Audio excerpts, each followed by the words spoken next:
Okay, so we just read the Grimm's brothers story, The Gnome. Do you want to give a summary of it and then we'll talk Mhm. about it? Yeah, so there's a king with some that really likes trees and stuff, and he has three apple trees that he forbids anyone from picking the fruit of. And it said that if you pick like the fruit that he'll wish you to the ground. Yeah, 100 fathoms underground. Mhm. And he has three daughters. And one day they're taking a walk and they stop at one of his trees. This is And during harvest time. yeah, during harvest time.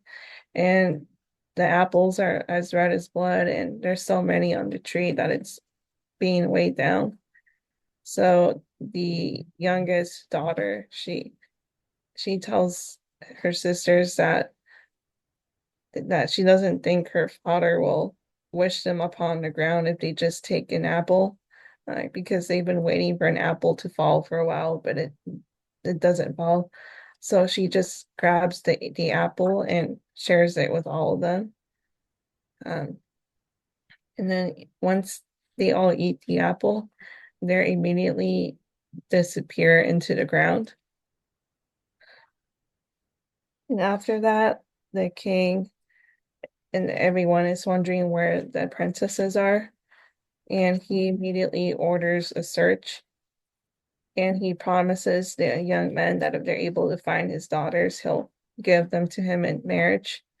Um, so this draws a lot of men from the whole kingdom. They're out looking for the daughters, but they can't find them. And eventually, three hunters join the search, and they're all brothers. Um, and yeah, they're looking, and after a while, they're starving, and they come across, I believe, a castle, um, and there's like hot food being served, There were many, and many rooms, beautiful apartments yeah, too. And in one of them, yeah, yeah. they found like this feast with dishes that were still Mhm. so warm they were still smoking. Yeah. But they decide to wait, and so they wait before doing anything, and they're starving more, and they notice that the food still stayed hot all this time. So they decide to go and they help themselves to the food, and then they decide to draw lots for who will stay in the castle while the other two brothers search for the princesses. And by the way, yeah, So, they've decided to stay and live in the castle. So mhm. the one staying behind is like staking the claim to the Yeah. castle or something. Yeah, so on the first day, the elder brother draws the lot to stay in the castle. So the middle and younger brother, they go off and search for the princesses. And while they're away, like a little manikin or gnome approaches the brother and asks it for a piece of bread. So he cuts a piece of bread, but then the gnome drops it to the ground and asks him if he can have another one. So when the older brother does that, the gnome like grabs a stick and starts beating the elder brother, um, and disappears. So then like the other two brothers come back, and it, the second brother draws the lot to stay the next day. Um, and then the And the elder same and the thing happened to youngest him. go off. And yeah, the same thing happens with the mannequin beating him up after requesting like a new piece of bread. Um, so then comes the third day, and it's the youngest brother's turn to stay. And the other two brothers haven't said anything about the gnome. And it's revealed that they kind of dislike him because he's never been one of the forest, whatever that may mean. Um, so yeah, those two brothers go off into the forest to look for princesses, and the youngest one, his name is Hans, I think. He stays. And the same thing happens, like a little gnome asks for bread and then drops it and requests a new one. But this time Hans he refuses and tells the gnome that he should just grab that piece of bread off the ground. And the gnome tries again. And then Hans says something at like along the lines so that he can't grab his piece of bread and he doesn't deserve food to eat. Um, so that makes the gnome really mad. And then uh, Hans like beats the gnome up, and the gnome begs him to stop and tells him that if he stops beating him, he'll tell him where the princesses are. So Hans stops, and I think the gnome tells him that there's a well and that the princesses are like trapped under there with dragons, like on Actually, each he level. he Uh, he ended up going with him. He took him to mm, the well. And yeah. by the way, the story refers to him as a mannequin only until he gets beaten by the youngest, and then it says took my dear mannequin and gave him a thorough beating. So that's where the author inserts himself into the story and says it's Yeah. his mannequin. But yeah. Yeah. Anyway, So yeah. anyways, now Hans knows where they are, and when the other two brothers return, uh he tells him about the mannequin and how he beat him up, and then the other two brothers are really upset about it. They're like angry with him. Um, I forgot why, but probably something to do with them disliking him already. But he tells them that the mannequin, he shows them the well that the mannequin told him about, and they decide to take turns like scoping the well. So the eldest brother goes in and he takes a bell with him and he tells them that if he rings the bell, he must be drawn back up. So he goes in, but he doesn't go in that far before he starts ringing. So the eldest is immediately drawn back up. And then the second brother goes in and he goes in a bit further, but I think eventually he rings the bell too. So he goes back up, and then it's Han's turn to go, and he goes all the way to the bottom of the well, and he notices that like on each level there's like princesses, um, one princess with like multiple heads of dragons that they have to comb and take care of. Um, so he gets off the basket and he goes to the first level, which is the eldest princess with nine dragons, like in their heads are on her lap. Nine-headed And dragon. yeah, nine-headed dragon. And he decapitates them all and rescues the princess. And that princess is very happy, so she gives him a golden stomacher. Which And is like the front of those old kind of dresses that's sort of yeah, like yeah, down it's like from the the chest area to like the stomach kind of area. yeah, it's like the front panel of a gown. There you go, Um, front panel. and so yeah, he's done rescuing that princess. So then he goes on the second level with the second princess, and I think her dragon has like six heads, and No, no, he five. finished five, and he finishes them off. And then he goes on the last level, which is the youngest princess, and her dragon has four heads, and he kills them all again. And she gives him something, I just don't remember what it is. Uh, Mm. but And they embrace him and just give him yeah, endless kisses. yeah, yeah. So once they're all regrouped, he sends each princess one by one back up to the well, and they're out in the sunlight again. And now it's Hans's turn to go, but he doesn't trust his brothers. So Well, he because has the been mannequin, informed. He has been Yeah, informed by the gnome that he should not trust them and yeah, that they intend to uh, deal with him dishonorably. yeah, yeah. So the mannequin told him not to trust them. And so he places a heavy rock on the basket. And as the rock is being drawn up, the brothers cut the rope and it falls to the ground and they take the princesses with them. Um, so yeah, like Hans was able to confirm that. So yeah, they take the princesses to the castle And they and Hans is still, they instruct the princesses not to say what really yeah, happened. yeah. So then Hans is trapped in the well and spent such a long time there and he becomes kind of hopeless and depressed. Um, so sees a flute on the wall and he kind of asks the flute, what's the point of being there if it's not like a happy place? Um, and he eventually starts playing the music. And as he plays the music, mannequins start appearing everywhere with Yeah, with every each note. note, a new one appears. Yeah.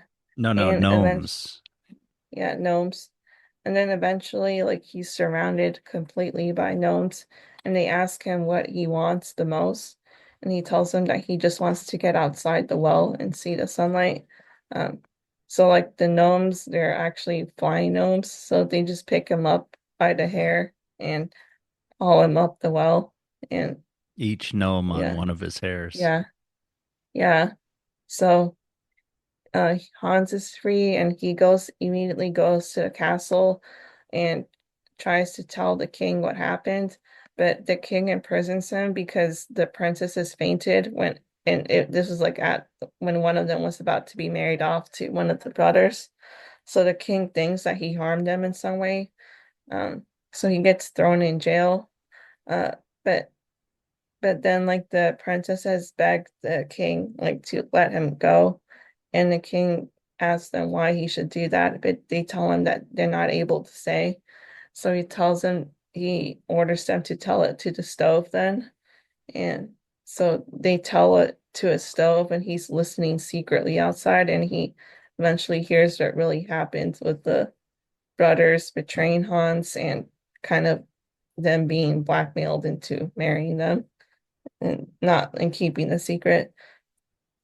So the king puts the brothers he sets them to be executed by hanging, and he marries off Hans to one of the youngest princess. And then like the writer self-inserts again by saying that during at one of the weddings they were wearing glass shoes, but then they hit it against a stove and they broke. Yeah, and they said clink and were broken. Mm, yeah. Yeah, what are your first impressions of that story? Mm, I mean, obviously, at the beginning, there's kind of a Garden of Eden-esque yeah, environment with like this powerful king who has trees, different types of yeah, trees. No one is to eat of them. And yeah, then you have like a little girl who like sees how juicy they are. And they're linked to blood there. That's, you know, probably yeah. something there, but and then she talks about how delicious they look, and then she gets someone else to eat, just like Eve with Hmm. Adam. Yeah. So yeah, just yeah, there's always a forbidden fruit or like food in general. Just like the other time it was the snake that no the servants weren't supposed to eat. Um, Mm, yeah. Yeah, and yeah, you will surely die if you eat of the fruit mhm. in the Bible, and Yeah, in this story, you will be 100 fathoms underground if you yeah, eat of so the fruit. But there is a redemption later on if someone saves you. mm, yeah, so like they kind of get dragged into a hell of sorts. Like it's kind of like hell with the dragon heads, and Hmm. sometimes like there's that book with like multiple about the multiple levels of hell. So like each You're princess talking is like, like on a different level. Like mm, the I you're talking think about Is it Milton. like Dante's Inferno or no, no, not that one. Or Mm, Milton. Yeah. mm. Yeah. Maybe both of them. I don't know. think, but yeah, I think yeah, one of those was about like there being like multiple levels of hell. Yeah, yeah. Yeah. I don't know if I don't think that I think when he goes down into the well though, there's only one level and there's like three chambers or something like that. Oh, I thought there was like multiple levels, but anyways, there's like multiple facets some Mm, kind of way. hmm. But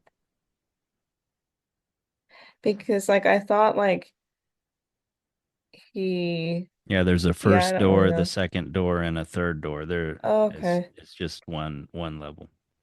But anyways, in my head they're still kind of in a hell of sorts after eating the apple. Well, certainly. I mean, they're yeah, way Yeah. down there. Yeah. Yeah. Yeah, nine heads, five heads, then four heads. And five plus Mm, four obviously is nine.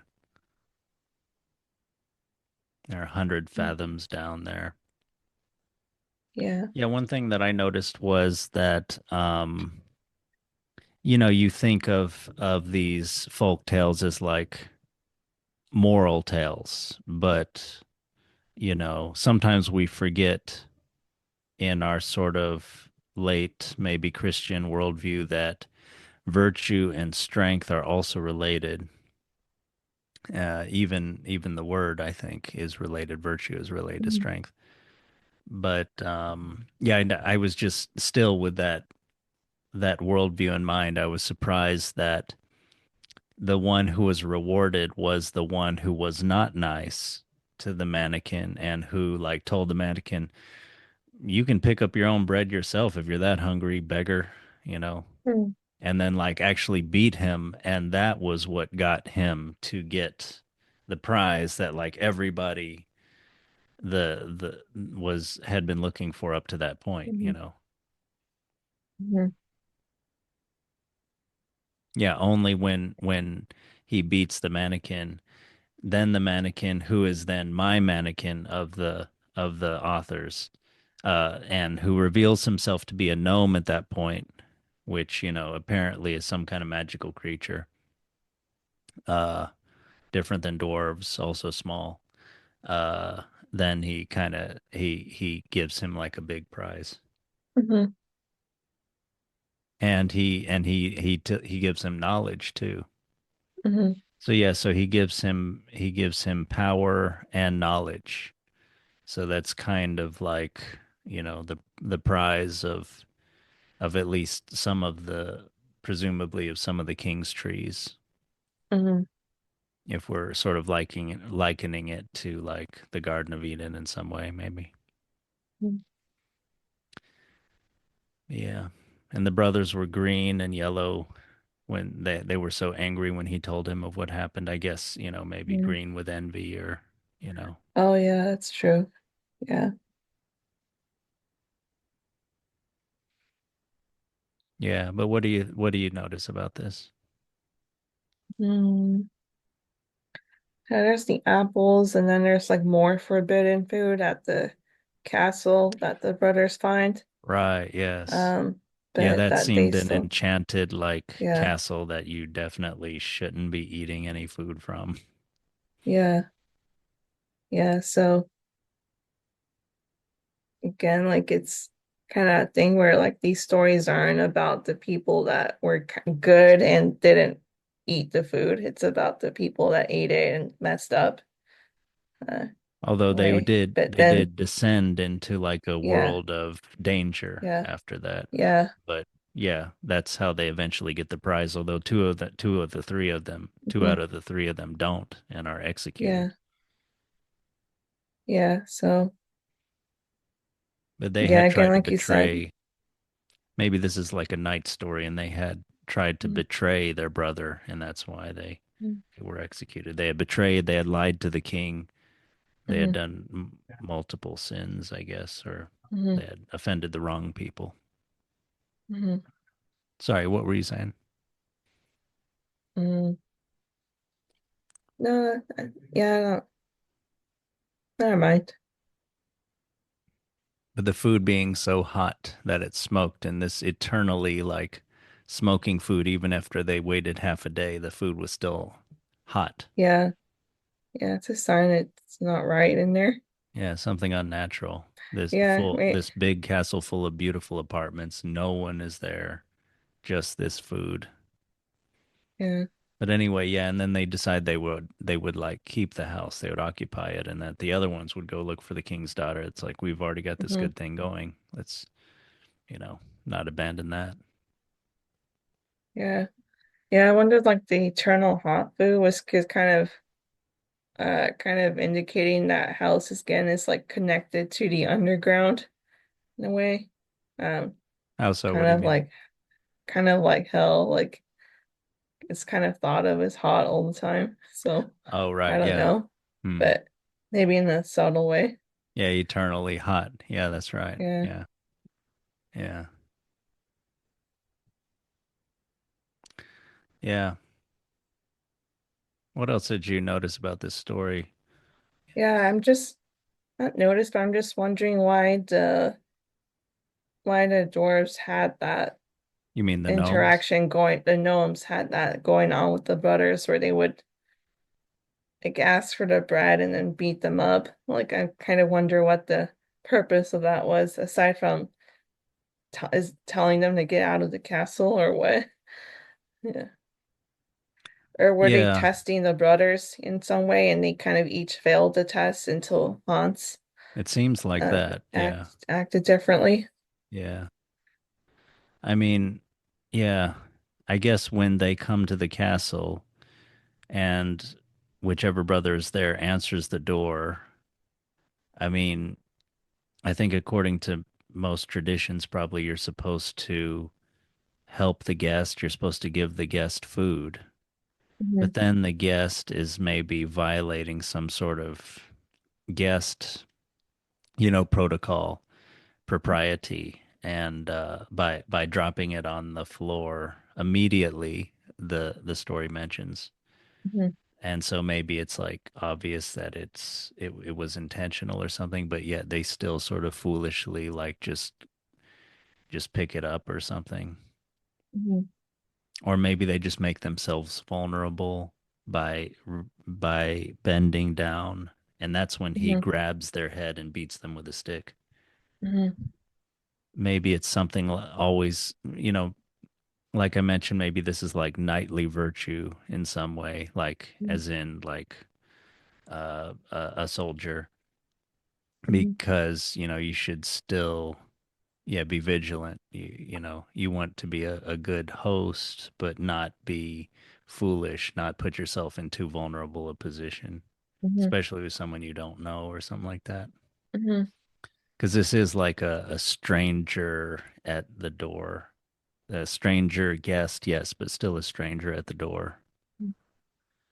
I wonder if there's echoes here of like Odysseus or something like that, but I think when Odysseus comes back to his own castle, there's maybe just it's mostly about propriety. But anyway, yeah, with the Odysseus stories, there is kind of like a lack of observation of the suitors. You know the story, right? Where there are suitors who are for the hand of his wife. Hmm. Everybody sort of assumes or wants to assume that he's dead because he's been gone about 20 years Hmm. since the start of the Trojan War. Hmm. But there are hints in Homer of how like his muscular leg is like glimpsed underneath his robes, even though he's disguised as a beggar. But like there's like hints there where if they had been careful and observant, they would have realized they were not dealing with someone that was to be trifled Hmm. with. Hmm. But I don't know. Yeah. Anyway, the two older Hunter brothers, yeah, make themselves vulnerable, and yeah. And then the youngest one kind of shows more pride or more uh, yeah, wherewithal, Hmm. and Yeah, and then he beats the mannequin. I don't know, there's probably other parallels that we just don't know about of like Yeah, yeah. I'm also wondering if the food being bread itself is symbolic in some way.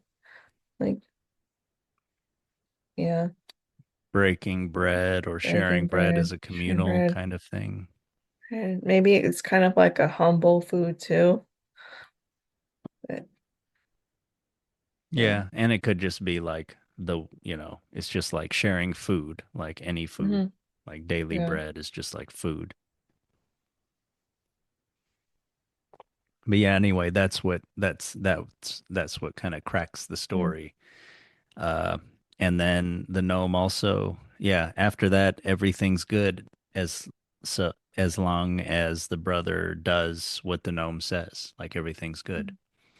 Like the gnome warns him about his brother's dishonorable intent to like kill him, leave him in the well, and then all he has to do is yeah, go down into the well and kill the dragons and watch out for what his brothers are going to do after he's going to leave. And then he sees the flute on the wall and finally, it's like a video game or something. Like that's the thing that you Mm-hmm. should be doing something with. And then he plays it, gnomes come, save him, bring him back up to the world of the living.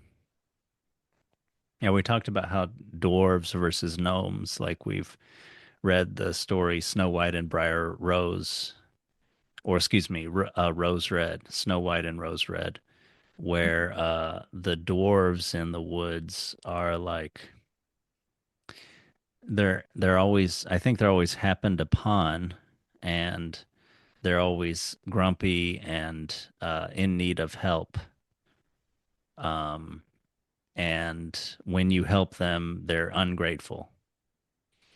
But in this story, this gnome is not someone that they happen upon. It's somebody that comes to them. But then if they're able to deal with him right, then he gives them a lot. And the gnomes seem more magical too, like this the gnome that appears at the doorway disappears, and the gnomes that he plays into existence with his flute all like after they proliferate, they're able to make him ascend back into the, dare we say, the world of the living or the normal world where he can kind of claim the prize of the beginning of the story after he's rescued the daughters. I guess one thing you would point out though is that the youngest hunter does still need his hunter brother friends like to like not friends but hunter brothers would be sibliciders or whatever the word would be uh because he needs someone to lower the basket and to bring him Mm-hmm. up or presumably and to bring up the daughters of the king, so does need them in some way. And yeah, they do serve their purpose. I don't know. Yeah, there's probably a lot to this story that we're not getting. Anything else like salient to you right now? Mm-hmm. Not at the moment. I thought, yeah, we thought it was so funny that at the end, like the narrator for the second and only time reinserts himself into the story, and then he sentenced the two brothers to be hanged on the gallows. And to the third, he gave his youngest daughter. And on that occasion, I wore a pair of glass shoes, and I struck them against a stone, and they said clink and were broken. And the Mm. only thing I can think of is like Jewish wedding, like the glass being broken, Uh, I think I've heard what that means before, but I can't remember. Yeah. Yeah, that ending was a little jarring Yeah. for the self-insert. Yeah. But it was kind of, I don't know, Yeah. funny and quirky, enjoyable. Mm. But yeah, I don't understand that. I mean, we probably have to read a lot more of these stories and to try to understand these Mhm. things. But yeah, yeah.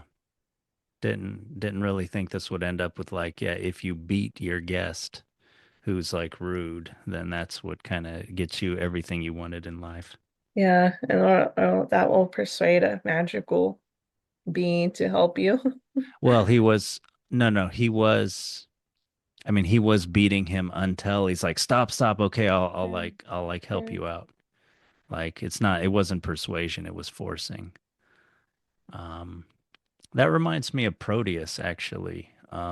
Now this gnome doesn't change form, but he does reveal himself to the youngest. But Proteus, I think the idea was that this is the Greek, I think, demigod who has many forms. I think he was like the grandfather or the father of Achilles. But anyway, like he takes on, he like can change, into different forms, and this is where we get the adjective protean from, meaning like kind of like someone who can change, can maybe adapt a lot, but maybe change a lot too, maybe kind of hard to pin down, or, the opposite of like someone maybe with integrity or who's like a solid person. But anyway, yeah, I think if you caught Proteus, like you would have to hold on to him real tight and he would keep changing forms and keep changing forms. But if you persisted, like he would eventually return to like his true form. And there's, I don't know, there's something of that here with the gnome, maybe. I don't know, the image, I might be reaching too far. Yeah. Okay, any thoughts about the numbers of the dragon heads? 9 and then 5 and then Nine, 4. 4, 9, 5, 3. No, I'm just trying to see this numerology I could do in my head, but Mm, that would take a while. okay. Yeah. Yeah. Yeah. Enjoyed this one. And yeah, as I was telling you, like this again, this story, like many of the others that we've read, they're not all the same. Like there's little unexpected things, and there's, kind of intriguing details that just that differentiate this story from others, and we've experienced this before with other stories as well. But yeah. Anything else you want to leave us with? The gnome. Okay. Okay. Yeah. Yeah. Well, maybe we'll choose another one next week. But until then.